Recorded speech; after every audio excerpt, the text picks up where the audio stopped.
Hey, Lily, not now.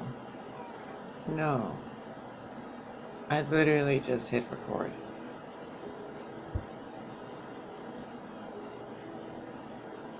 So, hi. It's around 4 in the morning, and this is kind of like, I don't know, my 7 o'clock to normal people. And I'm sitting here just meditating and thinking about CPTSD and people with this thing. I don't want to call it a condition. I don't want to call it a it is what it is, okay? So I've dealt with it my entire life, literally my entire life, and I have never met another person with this face to face. But what I've heard from professionals, therapists and psychiatrists and different doctors and counselors is that there is a deep sense of betrayal that is felt by the people that have CPTSD. It goes beyond experiencing a traumatic experience, and it goes to the energy of betrayal itself. And I've been thinking about this, and recently in my personal life, what's been brought to my attention by God is the truth of a lot of people and what they do behind closed doors in regards to me that I have been overlooking and giving people the benefit of the doubt because of the titles they hold in my life. So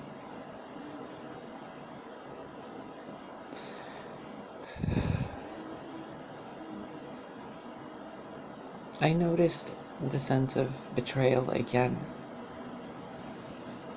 And it's been 4 days now since the puppy thing, and how the people in my family, and I don't really have friends, so I can't say friends, but yeah, it's just the people I know. Like in general, I mean, I don't really have that big of a circle of people anyway, so I guess I consider everybody family. I don't know, I think I know less than 12 people.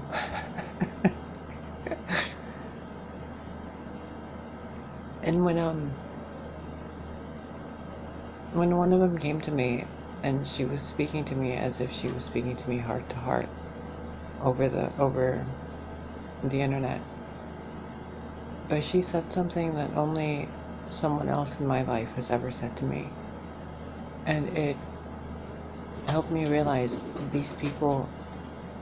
Lily, stop, no, you can't climb the walls, I'm sorry, you can't, you don't have the equipment, you do not. Excuse the mess, I'm literally packing and unpacking and tearing all clothes up and sewing them into new clothes, and I got all the tarot cards out, rearranging everything and getting rid of a lot of stuff. So much of the stuff just doesn't belong to me anymore. It belongs to someone that doesn't exist, except for inside of me. Anyway, what she said, only someone else has ever said, and when she said it, I knew that they were speaking about me. And another thing she said during the entire conversation, which was, by the way, completely insulting to my intelligence and decency as a human being. I mean, really, she told me, have you stopped trying to be transgender and just be gay instead? I mean, I literally had to sit there and speak to somebody with a straight face and like logic and reason, because these people are like biologically connected to me. You know, I couldn't just be like, fuck off, crazy. It was so dumbfounding to me how people see me. That I'm angry at the world, and that I'm, you know, mentally unstable, and that they're all so concerned, but nobody makes a fucking effort to show any of that concern. It's just all talk, you know, and then when they speak, it's all about what makes them look better as a person in regards to how they're concerned regarding certain things. But it's just like, oh, can you stop being transgender and be gay instead? Like, first of all, Linda, I'm not even a fucking transgender. I don't know what to tell you. Yeah. Like, do you want to go talk to my doctor? I can give you a phone number. You can know exactly why I'm on hormones. And it has nothing to do with thinking, you know, I should have a vagina instead. Like, don't get me into this conversation. Oh my god, the ignorance of people. Anyway, this entire conversation was tinged with the energy of betrayal. Lily, for the love of Christ, it's 4 a.m. I get you get the Zoomies, but can you please chill the fuck out for like 5 minutes? Please.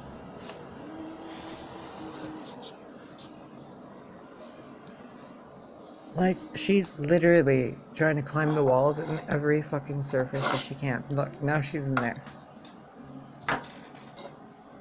Okay. Let's see how long this is gonna last. Anyway, what I realized during this conversation, because this lady that we're gonna call Wes and Linda brought up God in this conversation, and it triggered something in me. And I noticed, like, depending on how I would respond, how she would view that response and verify her view that I was mentally unstable, and that this whole transgender thing is, you know, going against God and nature, and that I'm just mentally unstable because I was abandoned and someone stole all my stuff, and I was, you know, left in this retirement home. And she's like, your life has sucked, of course, blah, blah, blah, blah, I get it, but you don't have to run from your gender. And I'm like, oh my god.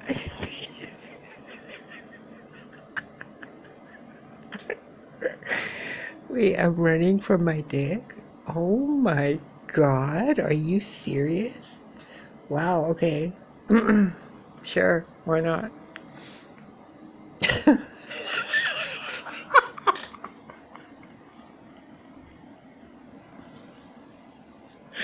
Sorry, that's the first time I've said this out loud since that conversation. Wow. Wow. Okay. Anyway, what I realized during this absurd conversation was that people with CPTSD in one way or another feel betrayed by God. We don't feel betrayed by people or circumstances or traumatized by certain situations. When people with CPTSD go into those flashback moments, or when we have a complete sensory overload of some different memory, when we split in time and like we're physically here, mentally somewhere else, and emotionally somewhere completely different, and spiritually it's like, who knows where we are? You know, a complete defragmentation and a complete fracture of like your psyche, but to everybody else it just looks like you're standing there drifting, you know, looking off into space. Or you get that glazed over look and they're like, where'd you go? And you're like, no, nowhere, I'm right here. But in your mind you're like in 1,000 different places. And I noticed energetically why that is. I've been doing a lot of shadow work, and I've been doing a lot of deep fuckery, like energetic fuckery inside myself. I don't know how else to put it. I've been pulling strings and pushing things and poking things and energetically in my soul that, like, tapping all the fragile spots, listening to all the demons, listening to all the truth sayers and whatever else. And I've been looking at everything as if it's a reflection of me and I'm a reflection of it, and some stuff just doesn't make fucking sense. And I started questioning it energetically instead of looking at it like it's a problem. I was looking at it with curiosity and mischief. Like, why would this be in my way? Why would this exist? What is this symptom with CPTSD? And digging further and further, it keeps pointing back, no matter which way I look at it, towards a sense of betrayal from God, the universe, your guides. It's not just parents. Parents are a metaphor for the universe, the mother of all creation, the mother, father, however you want to look at it. The all. And then the all is, split in male and female, and then those two birth you, and it's an analogy for every religion and every, everything. Well, the trauma and the flashbacks and the fractured thinking and all of that, it goes into a sense of, is it safe, first of all, to be here? Second, is my body good enough for me to inhabit, or should I abandon it, run, fight or flight, and start over? The third thing usually that occurs is attempting to maintain the levels of anxiety and panic throughout the body while functioning normally, which requires a sense of coldness, which has people thinking that usually people with PTSD or CPTSD are very unemotional people, or extremely emotional, depending on how well you can handle that energy. Well, again, regardless of which path we go down in this branch, right, it points down to the same tree. And that tree stems and seeds and roots in the sense of betrayal from God. How could God let any of this stuff happen to you? All of it. And then you're told the minute you're born, that you're this and you're that, and then decades later, you're told what God is, what religion is, how society is supposed to be, and who you're supposed to be, and how everything is either a mistake or a lesson. And then, when they run out of excuses to make to justify the abuse we experienced, they start bringing spirituality into it and saying, you chose this. You chose this, you made a deal, you came here and you chose to experience all this stupidity. And then you have to give the benefit of the doubt and come up with excuses spiritually while you're in physical form. And then there's this whole thing of how this is your spiritual experience in a human body and suffering's just a part of it. Well, whoop-de-fucking-do, I don't think it's supposed to be that way. I think suffering's a stupidity. I think it's utterly pointless to be suffering. I think everyone that has been led to cause pain or suffering to anyone else has always done it from a sense of betrayal from God. Think about it. The depravity somebody must feel to do something so horrible, right? As things we're not going to mention here. Or the complete self-sacrificing atonement of the altruistic martyr. We can take it to either extreme. And what is the core thread behind the tapestry of what we've seen, of all these actions from all the archetypes and all the diseases and all the mental illnesses and everything that occurs in human life? We feel betrayed by God, right? There has to be a sense of, what's the fucking point to detach from the body? There has to be a sense of, what's the point to drift off into traumatic experiences without controlling the energy and the neural pathways and the impulses consciously or subconsciously? There is a subconscious choice to divert that flow into a sense of traumatic response and reaction. And then we say that it's done because it's spiritual, but I don't think it is. I I think there's something else going on, and it stems from the consciousness attempting to point out to the waking state that it senses a sense of betrayal within it, and that betrayal goes farther than traumatic experiences or symptoms, that it goes all the way to being abused by God for lessons, because somehow you were told that you weren't worthy or good enough or smart enough or pretty enough or old enough or whatever enough. And we've carried that and justified it and made so many excuses that we've created all these absurd things and experiences over what? Because we don't trust anything. Why, right? Why would someone not trust anything? Well, that's really difficult to answer specifically because it depends on anybody in their own specific life. I can give you a million reasons why I don't trust certain things, but I do trust myself, which then causes a cognitive dissonance on the nature of this reality, which is supposedly reflecting things back. Which is another thing, like, do you even trust that? Not really. But it has me gaining a different perspective.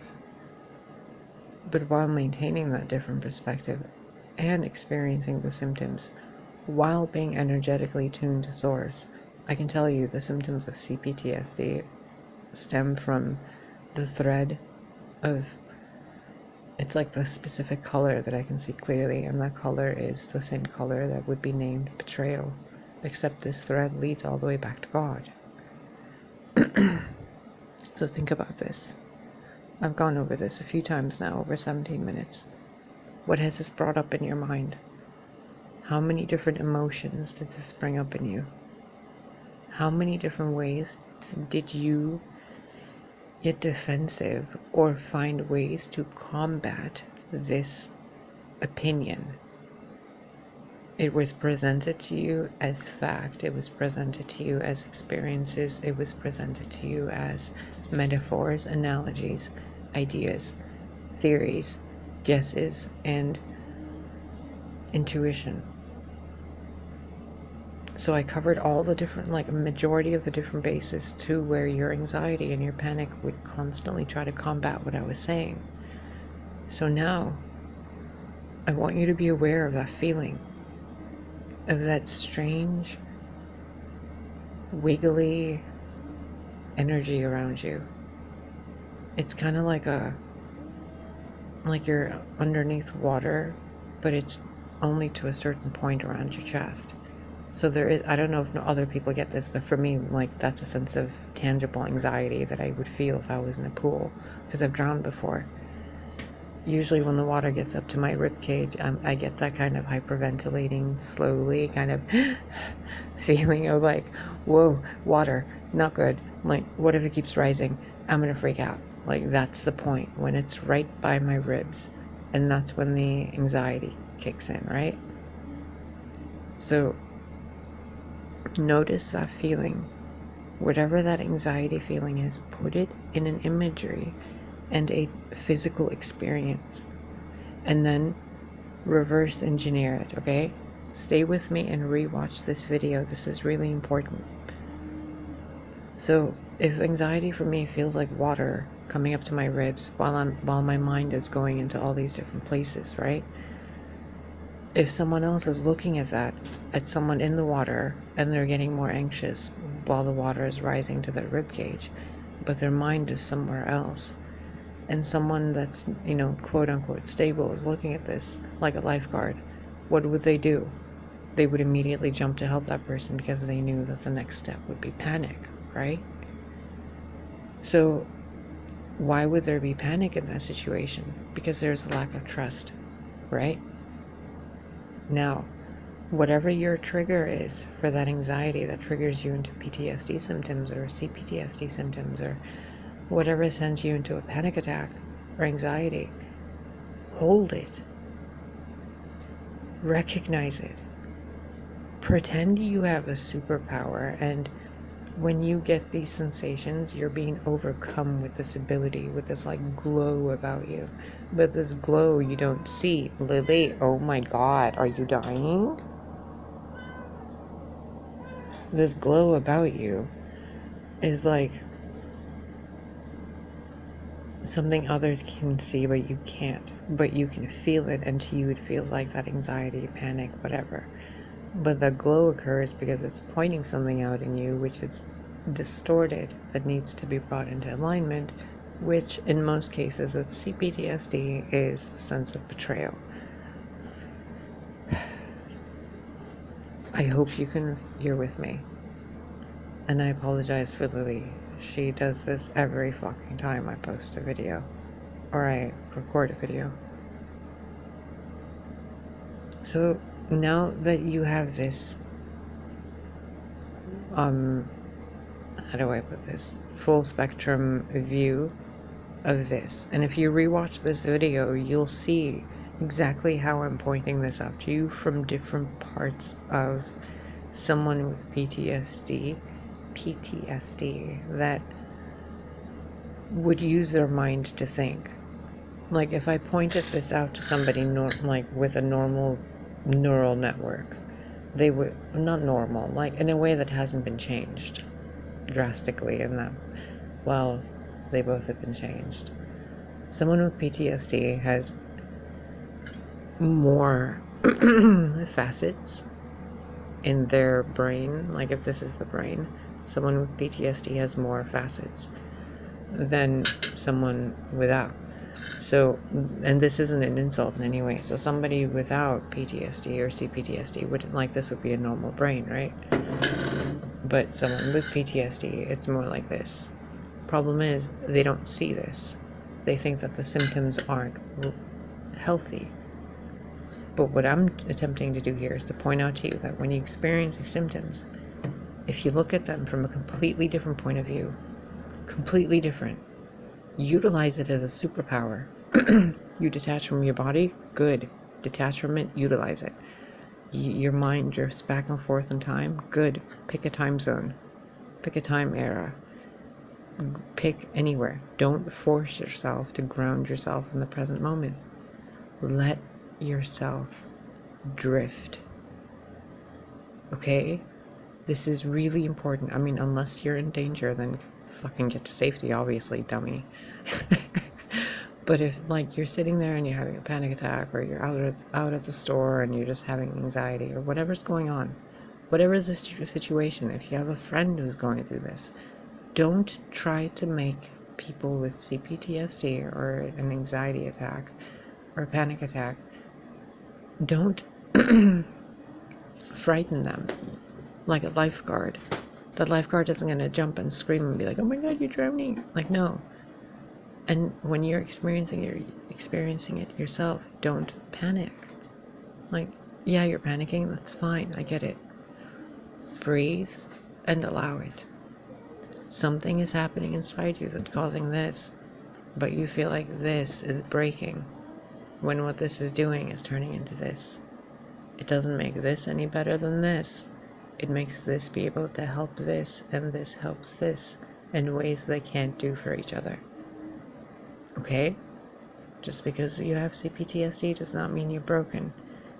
It means you're being shaped to be able to think differently and to be able to utilize more ways of functioning than regular people. So it's time to start utilizing it.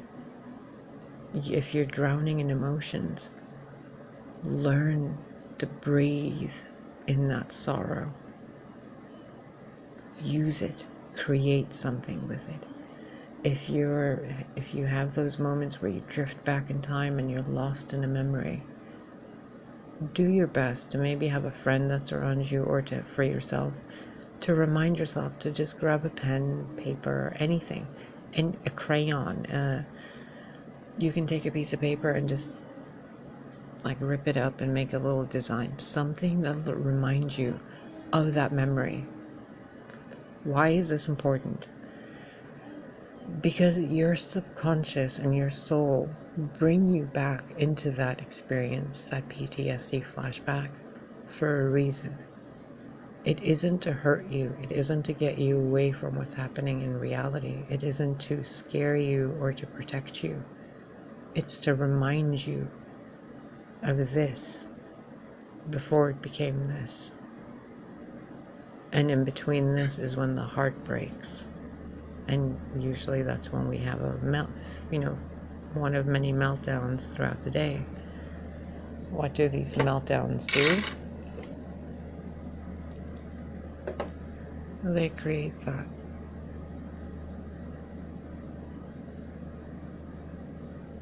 Do you get it now? God isn't abusing you. But she had to break your heart repeatedly. It had to shake every single foundation of life you knew, right down to the trust you had in God. It had to break it away from you. It had to take your physical features, your youth, your innocence, in a way. It had to take it and shape you from this to this and this, so that you can do this.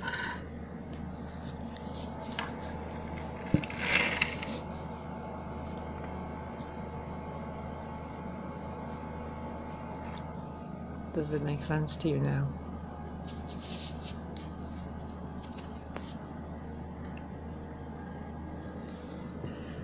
You've never been betrayed.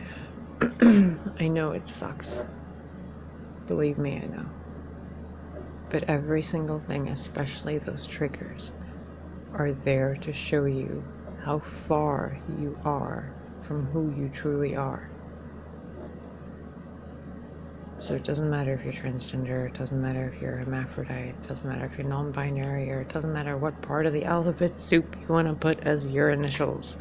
It doesn't matter. You know who you are. You just know.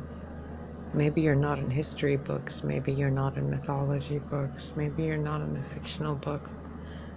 Maybe who or where you're from, people don't even know yet. But the things you experience, the things you see, the things you feel are valid. Commemorate them.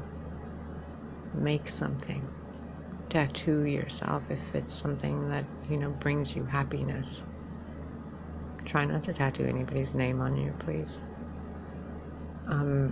Draw stuff. Create symbols. So let's say if you had like I used to have 4 cats and a bunch of puppies and stuff with somebody that used to be really special to me.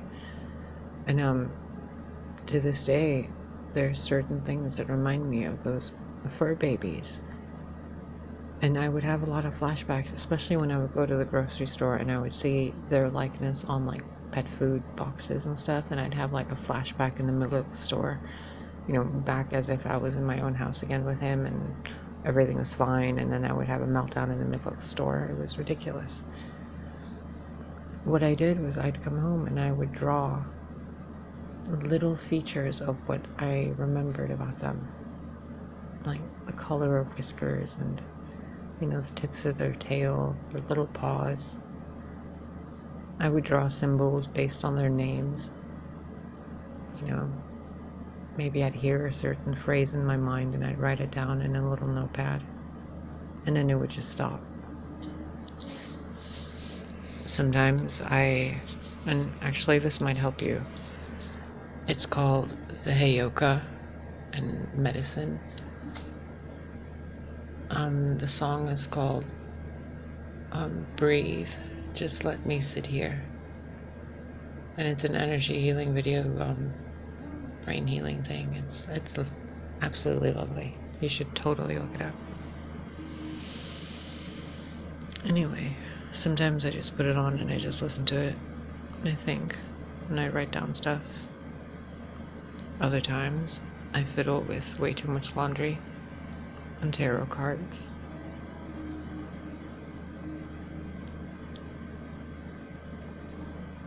The key to all of this is having a dual perspective. I know it's hard and it's heavy to come out of those emotional states. And you don't have to. Take that burden off yourself. If you're grieving, keep grieving.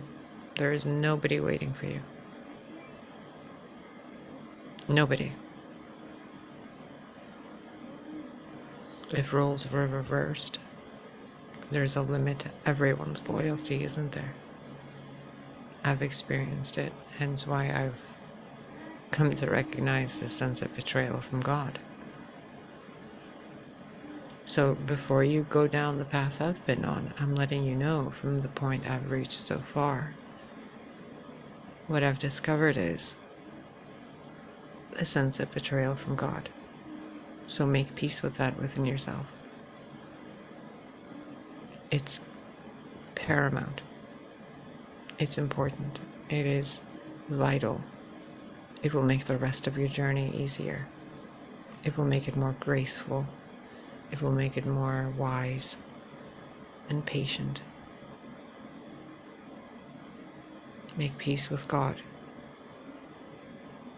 Let the version of you that experienced all those things pass away, and let yourself be someone new. The person you were cannot be who you are and who you're becoming. It's hurting you. You have to become better. And I know, but you have to.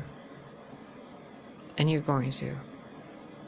And you've been procrastinating it, you've been avoiding it, you've been making excuses about it. We all do. But it's time to realize what I've realized, that you and your consciousness are the only true love of your body that will never ever leave your body even after it dies. You will still love this body you're in. It is your best friend. It's the only one that hasn't betrayed you. And it has suffered right alongside with you. It has felt every single thing you've experienced, and it has recorded it as cellular memory. It remembers you. Now remember your body, and remember, it's okay that you leave it sometimes. It's okay that you made choices before you came here and after, and it's okay that you don't like some of those choices. It's absolutely valid what happened to you, and I believe you. I absolutely believe you. Because the things that have happened to me, I wouldn't expect anybody to believe them, including myself, but they happened. So there's nothing you can tell me that I wouldn't believe. So I believe you.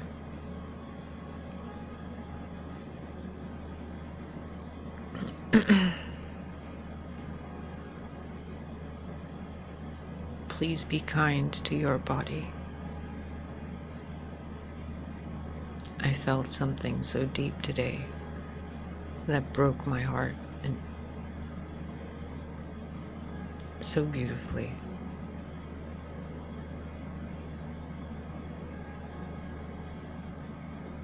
You ever think of those people that die alone? You know, even with spirit guides and everything I know spiritually, being alone is still being alone, okay?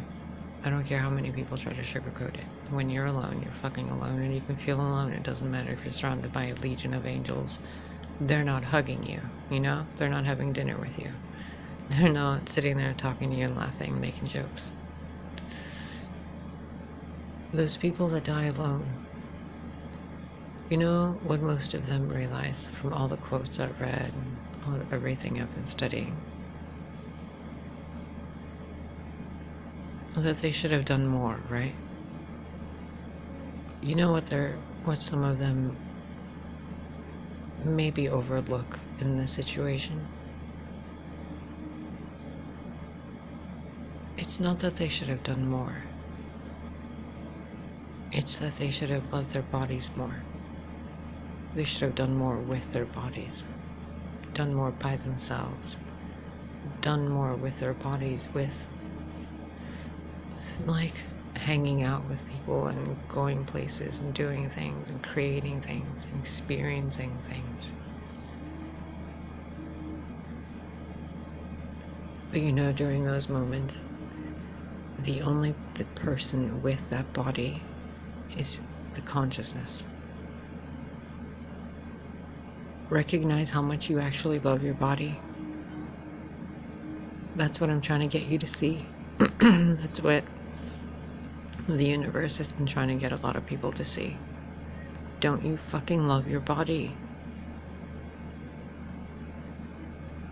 I get that you want to keep leaving it, and like, you know, a lot of bad stuff happened and it doesn't feel good sometimes, and your voice cracks and there's probably teeth missing and you gotta do all this makeup stuff, or you don't do any makeup because you just feel like bleh.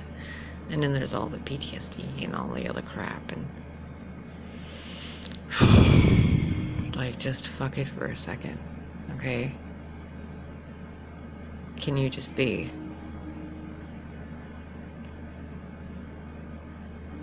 It doesn't matter if you're having a panic attack. It doesn't matter if you're anxious. It doesn't matter if who you're listening to keeps repeating themselves. Can you just be? Can you let your mind wander and remember what you're wandering through?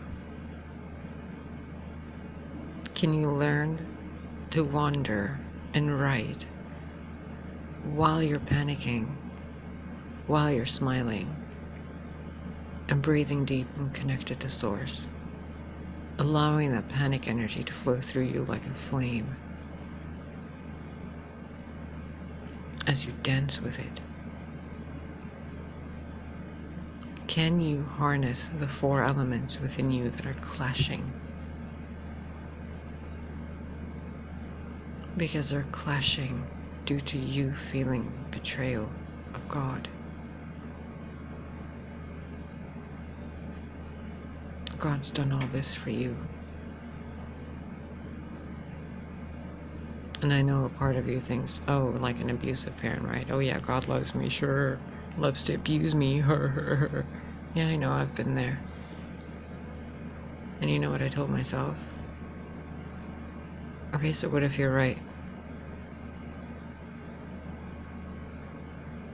And I thought of so many horrible things. And I asked myself again, okay, so what if you're right? Is that a world you want to be a part of? Go right to the end, okay? If you're right about being betrayed by certain people or God or a certain set of beliefs, and you're just holding it against the world, or you're having panic attacks because someone did you wrong, or you saw horrible things, or you're just stuck in a loop of doing terrible things and you're trying to be a better person, well, let me ask you, can you be this person for the rest of time? Can you keep blaming? Can you keep feeling betrayed? Eventually you're going to want to stop, right? Even if it means being alone. Well, I'm alone. I've stopped. I've been a good person. And I've been treated really shittily. So let me tell you.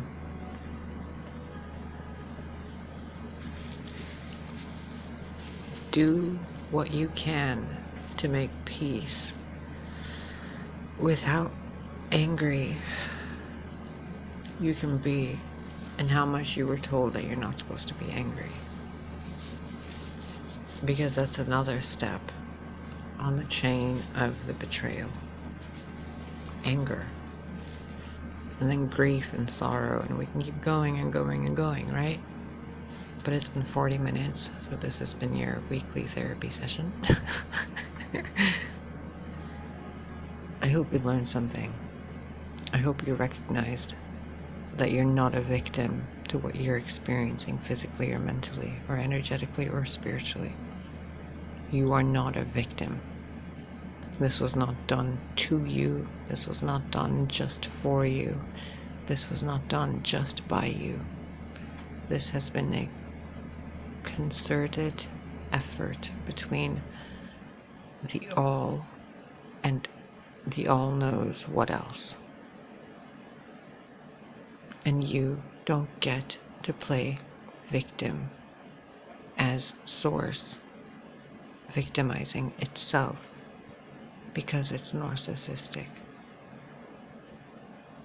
Now, are you narcissistic? I can feel you. I know there's traits in there, but I don't think you are. I think when it all comes down to it, everyone will choose God in the end.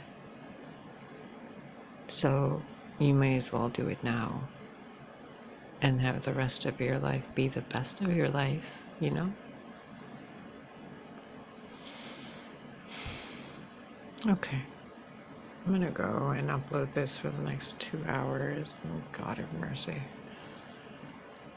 I hope you enjoyed Lily's antics and you witnessed firsthand the insane Zoomies since I've started decluttering the house. She apparently has 1,000 places to run now. And I've purposefully arranged things around the house just so she can jump up and down. I was just hoping she'd be asleep right now. That's why I was recording this video at 4 in the morning. Ugh.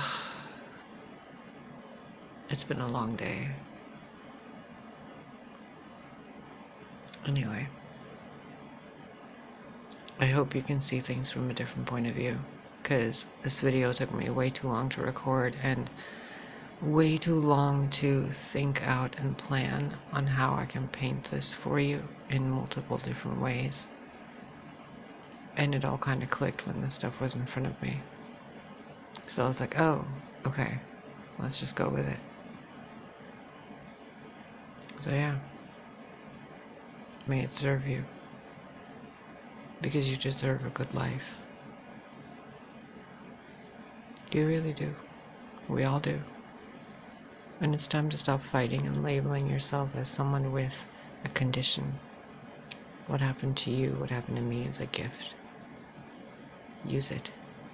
Claim it. Embrace it. Adorn it. Find a costume for it. Make a superhero out of it. And be the crazy bitch that you are. You can do it. And hey, if nobody else wants to, do it with you, we can start our own tribe. We'll just be the cool, chill ones off in the corner. Staring at the stars, living on a farm. Minding our own business. Anyway, 43 minutes. This has been ample enough time for your mind to calm, for your chemical structure to rebalance, and for your frequency to come into contact with a frequency that you wouldn't normally come into contact with, including the sound of my voice and the hertz that it vibrates at, which I have measured, and I believe it is ranging from, I don't know, last time I checked it went all the way up to 333, which I thought was amusing. But it was around 200. I don't know, I'm certain some people have equipment and they've tested it already. Hi. Oh, yeah.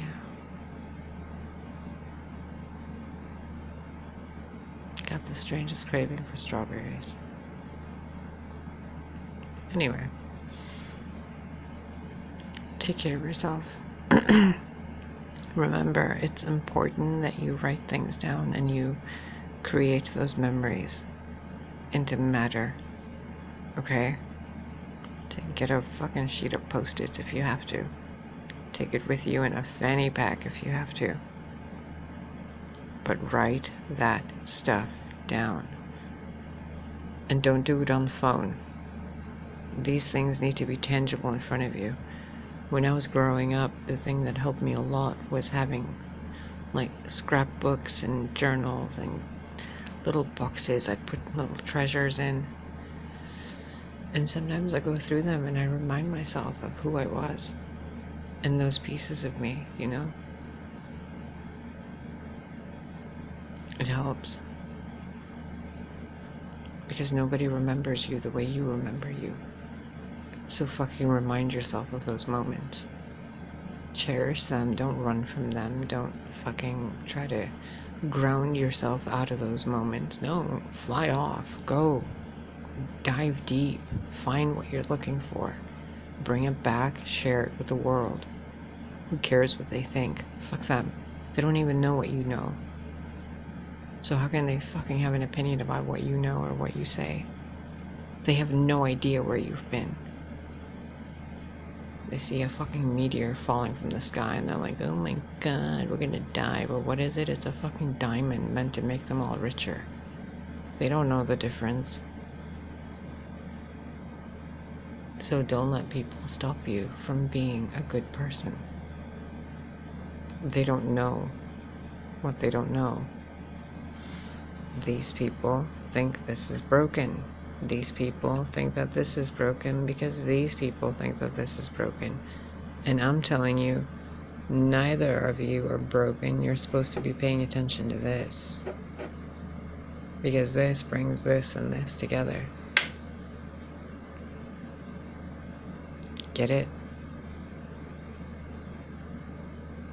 Look at that little plant pix thingy. Little pixie thingy right there. Look at that. You see that plant thriving? That's probably why. Because that little plant gnome thing looks like it has a gnome hat on it. How strange is that? Wow. Do you know what that is? That's a statue of Pocahontas holding a deer. Do you see it?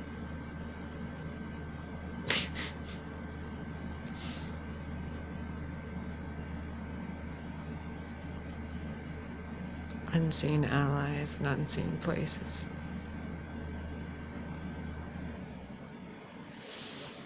I love you.